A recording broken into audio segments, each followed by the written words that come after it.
Hi guys! Welcome back to Succulent Bliss. It's me again, Aika. So for today's video guys, ay may open tayong box from Sir Andrew Rubio ng Suckers and Spines. Yan, ito yung naging price ko sa pa-contest niya last February dun sa kanyang page, and ito yung natanggap ko as consolation prize. Yan, pang third tayo doon. Then, ilalagay ko na lang dyan yung aking naging entry sa kanya. Ayan, yan yung naging entry ko sa kanya. And, grabe, ang gaganda ng mga cacti nung mga ibang kasali. Kaya naman, lalo na yung first, as in, gustong gusto ko talaga yung cacti niya kasi crested. Alam niyo naman ako mahilig sa crested. So ayan, ito na yung laman ng ating box. Yan, punong-puno and secured na secured. Yan, oh. Wow, may pa-keychain si sir. Thank you sir, thank you talaga dito. And sa lahat na nag-sponsor. Yan, ito yung ating first prize. Ayan, may pa-keychain si sir. Ilalagay ko yan dun sa loob ng greenhouse. Yan. Wait lang. Open lang natin, guys. So, ayan. Dahan-dahanin lang natin at baka masugatan natin kung ano mang laman nito. So, ito yung ating unang nakuha. Ayan. Sobrang secured. Yeah. Wait lang, guys. Nag-voice over na lang ako kasi sobrang sobrang ang daming noise dun sa paligid. Ayan, yan na yung una nating natanggap kay sir. Isang mug. Yan. Thank you sir. Ang ganda oh. May print pa ng ng page na, and then may puso-puso. May parang may Happy Valentine's yan eh. Yan. Tamang-tama, kababasag lang ng coffee mug ko. Ayan, may bago na ulit akong coffee mug. Thank you sir. Ang cute. Ang daming heart, no? Ayan, excited na ako magkape. Gagamitin ko yan. Total, lagi ako nagkakape sa garden eh. Yan, okay. On to our next prize na i-open. Mabigat din siya. And, I think ito yung isang pot din. Yan, o, diba? Isa siyang shallow pot. Ayan, wala pa akong plant na ilalagay dyan sa shallow pot na yan. Wala pa ako naiisip. Ano kayang mamine? Ayan na naman tayo sa mining. Puno na yung plant truck natin. Ano tayo may lalagay yan? Hanap tayo ng plant na perfect dyan. Sa ating shallow white pot. Ang ganda. Babasagin yan, guys. And then, lagay natin dyan ang ating napanalunan para makita na nyo. Yan. Then, last two. Open na natin tong isa. Yan. Ingat-ingat lang tayo. Medyo mabagal akong mag-open kasi mapurol na ata yung ginagamit ko. Ayan. So, ito ang ating next prize is pot ulit. If I'm not mistaken, this is from Pinch Pot Bataan. Yan. Ang ganda niyan, guys. Kaso wala pa akong ilalagay dyan. Yan, bell pots. Tapos, bell pot siya na ang ganda ng color niya. Color teal, diba?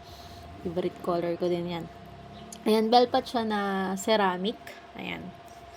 So, magandang lagyan niya ng mamahaling Gymno or Astro or Miroyo. Yan. Okay, next is another one. O, diba? Partner sila, kaya dapat pareho yung laman yan. Kaso, wala na akong magkapareho eh. Paano ba yan? Mamain tayo? Joke lang. Yan na naman tayo. Walang katapos ang mine. Ang ganda! Oh, ang ganda niyan. Partner sila dun sa plant truck. Diba? Ganun yung plant truck ko. Partner-partner. Kaya, perfecto. Dalawa sila. Yan. So, hahanap na lang tayo ng panlagay dyan na plants. Para turn na sila doon sa ating plant truck. At maganda sila tingnan. Yan. Thank you, sir. Thank you, Sir Andrew Rubio. Thank you sa Suckers and Spines. Yan. More contests. And thank you sa pagiging generous po. Thank you again. Salamat po. Hi, guys. So, ito ang mga candidate natin for scales. Nagkaroon ng skills yung ano natin, Melozentneri. Kung kailan namang ang laki-laki niya na, ayan o, nagre-red na yung mga ano niya, mga spines niya and kumukulot na. Ito yung pinakamatagal kong ano, gym, no. Sakitin talaga to ng scales. Yan. Naiinis ako dito sa Centenary. Tapos nagkaroon din tong ano, mellow orange natin. Yung red lang talagang hindi nagkaka-scales or hindi ko na napapansin. Yung white ko pinabayaan ko na dun sa ayun, sabi ko nga, yung white ko pinabayaan ko na sa ulanan arawan. Nakakainis kasi pag nagkakaroon ng scales yung melo. Sumisiksik dyan sa mga spines yung scales. Yung ibang mga white na nakikita nyo kay Centenary, ano yan. Pintura. So, ayan, sila yung hinaalagaan ko ngayon ng spray and kuskus. So, nandyan sila, nakahiwalay. And then, ayan, nagayos ulit ako dito sa propagation area ko. Yan, yung mga medyo malalaking astro is ginlagay ko na sa individual pot. Pero yung maliliit, pinagsama-sama ko na wala na akong space. Ay, talagang hanggat i-adjust ko yung spacing nila, i-adjust ko na. And then, ayan, malalaki na yung kiko natin. Yan. Parang ang sarap na magbenta. May bibili kaya? Ayan. Kasi alam niyo, yung pagka magbebenta ka ng ganito, pag ibebenta mo ng mahal, parang ano hindi nila lalo na hindi naman sila collector. Parang, matang mahal, gano'n. Hindi nila alam yung yung hirap natin sa pag-aalaga sa kanila. So, ayan, dito yung mga propagation ko. And then, haworthy ako. Kinukuha ko na din isa-isa yung mga babies nila. And then, aray ko.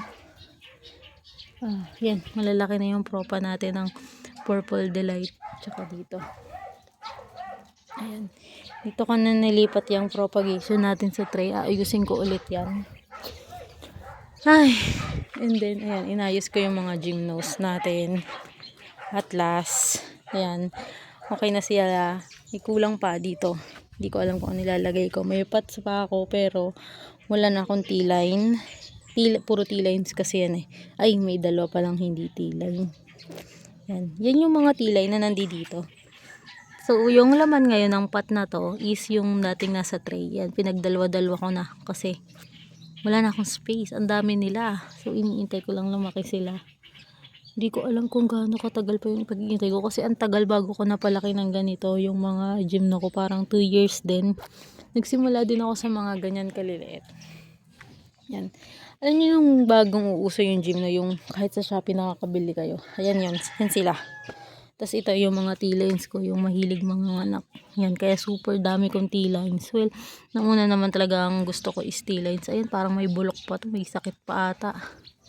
Pero okay pa siya. Matigas pa siya. Ewan ko lang. Hindi ng kuko ko.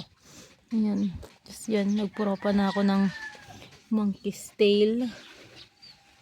Yan. Ang ganda na tingnan. Pero may puwang pa siya dito kasi wala pa ako mailagay sa paso. Hindi ko lang yung ilalagay. Yan. Ang ganda ng mga bell pots. Ang ganda pagka uniform ng paso. Yan talaga yung gusto ko sa propagation area ko. Yung magkakapareha sila ng paso. Ayan.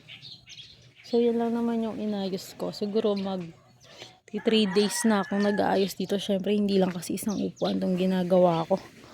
Ayan, ito, nag-iisipan ko pa if ililipat ko na ng pot kasi hindi pa sila ganun kalalaki. Pero yung mga inermis ko malalaki na. Pero hindi kasi siya pwede ilagay dito kasi mga baby pa baka biglang masunog. So, hindi ko pa alam. Depende sa trip ko kasi gagawa din ako ng mga propagation ng succulent. Gusto kong magpropa ng succulent kasi konti na lang yung succulent natin. Yan ang haba na nito. Yan, mainit na. Papasok na ulit ako ng bahay. So, yun lang muna guys. Sa ibang araw na ulit yung iba. Hahanap muna ulit ako ng gagawin dito sa garden. So, yun lang muna guys. Thanks for watching. Bye!